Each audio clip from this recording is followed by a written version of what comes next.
قال النبی صلی اللہ علیہ وسلم تسحروا فإن فی السحور برکۃ صدق رسولہ النبی الکریم۔ الحمدللہ، اللہ کا لاکھ لاکھ شکر ہے کہ جس نے زندگی میں ایک مرتبہ پھر ہمیں رمضان مبارک عطا فرمایا ہے، اور دعا ہے کہ اللہ تعالیٰ اس برکتوں والے مہینے کے صدقے ہمارے گناہوں کو معاف فرمائے۔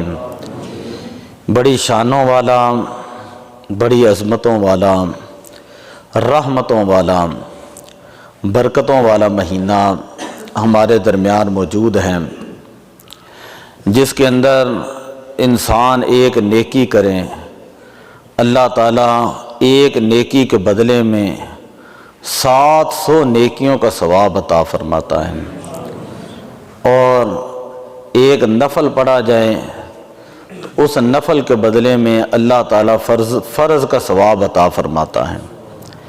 ایک فرض ادا کیا جائے تو اللہ تعالیٰ 70 فرضوں کا ثواب عطا فرماتا ہے۔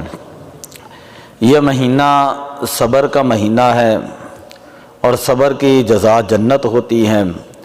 ایک دو مسئلے، مجھے پتہ ہے کہ جو معاملات ہوتے ہیں روزہ رکھ کر بیٹھنا مشکل ہو جاتا ہے، ایک دو جو ہے وہ مسئلے سادہ سے سماعت فرمائیں۔ پہلا مسئلہ یہ ہے کہ کیا اذان کے وقت تک کھانے سے پینے سے روزہ باقی رہتا ہے کہ نہیں؟ تو یاد رکھیں کہ سحر جو ہے نا، سحر کا مطلب ہوتا ہے کہ فجر کی جو نماز کا وقت ہوتا ہے اس سے جو پہلے وقت ہوتا ہے اس کو سحر کہتے ہیں۔ جو فجر کا وقت داخل ہو جائیں تو اس کو سحر نہیں کہتے، اور اس وقت کے اندر جو ہم کھاتے ہیں پیتے ہیں اس کو سحری کہتے ہیں۔ ظاہر بات ہے سحری کے اندر اللہ تعالیٰ نے برکت رکھی ہے، حضور علیہ السلام کی سنت بھی ہے، مسلمان اور کافر کے درمیان فرق بھی ہے، سحری ضرور کھانی چاہیے۔ لیکن جس وقت انسان کہے کہ اذان ہو رہی ہے میں تب بھی کھاتا رہوں، اذان تب ہی ہوتی ہے جب سحری کا وقت ختم ہو جاتا ہے۔ سحری کے وقت کے اندر اذان نہیں ہو سکتی۔ اگر کوئی بندہ غلطی سے پڑھ لے تو ایک الگ مسئلہ ہے، وگرنہ سحری کا وقت جب ختم ہوتا ہے پھر فجر کا وقت شروع ہوتا ہے، تو فجر کی نماز کے لیے جو ہے وہ اذان کہی جاتی ہے۔ تو لہذا اگر کوئی بندہ یہ کہے کہ فلاں جگہ اذان ابھی تک ہو رہی ہے، فلاں مینار والی مسجد میں ابھی تک اذان ہو رہی ہے، لہذا آپ تھوڑا سا کھا لیں پی لیں، جس طرح کہ ہمارے ہاں گھروں کے اندر ایک کنسپٹ بنا ہوا ہے، تو اس سے فوراً روزہ ٹوٹ جاتا ہے۔ ایک مسئلہ۔ دوسرا مسئلہ یہ ہے کہ اگر انسان سحری کے وقت اٹھا ہے، کسی وجہ سے وہ بندہ جنبی ہے اور اس نے غسل کرنا ہے، اس کے اوپر غسل واجب ہو چکا ہے احتلام کی وجہ سے، تو اس بندے کے لیے اب سحری کا وقت تھوڑا سا ہے، ادھر سے جو سحری کا وقت بھی ہے ادھر سے اس نے غسل بھی کرنا ہے، دو چیزیں ہیں۔ اب وہ کیا کرے گا، پہلے سحری کھائے گا یا پہلے غسل کرے گا؟ شریعت کا مسئلہ یہ ہے کہ اگر تو اتنا وقت ہے کہ غسل کر کے سحری کھا لے تو پھر تو پہلے غسل کرے گا، لیکن اگر اتنا وقت نہیں ہے تو پھر وہ پہلے سحری کرے گا پھر اس کے بعد غسل کرے گا۔ سحری کھانے کے بعد اتنی دیر کرنا غسل کے اندر کہ جس سے نماز کا وقت چلا جائے تو یہ گناہ کبیرہ ہے، یہ بہت بڑا گناہ ہے، وہ نماز چھوڑنے کا گناہ ہے۔ یعنی سحری کھانے کے بعد انسان جنابت کی حالت میں تھا اور اس نے نماز کے لیے بھی غسل نہ کیا تو نماز چھوڑنے کا گناہ اس بندے کے اوپر ہوگا۔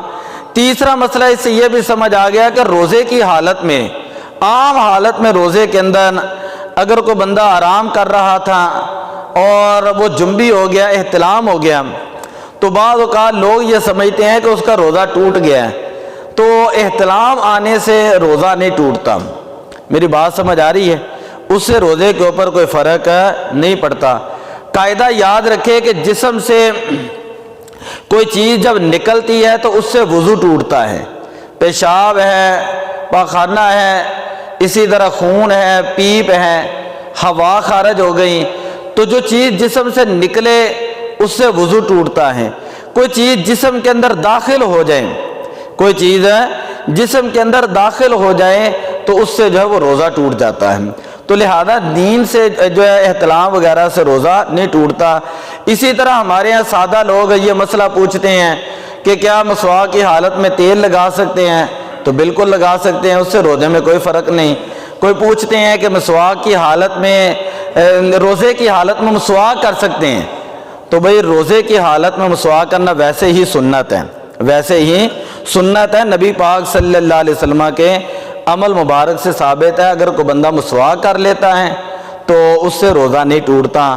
ہاں ٹوتھ برش جو ہے، اگر روزے کی حالت میں ٹوتھ برش اگر کوئی بندہ کرے تو اس کے اندر علماء کا اختلاف ہے، تو اس سے روزے کی حالت میں بچنا چاہیے۔ مسواک ہو جائے رمضان شریف کے اندر تو بڑی جو ہے وہ برکت والی بات ہے۔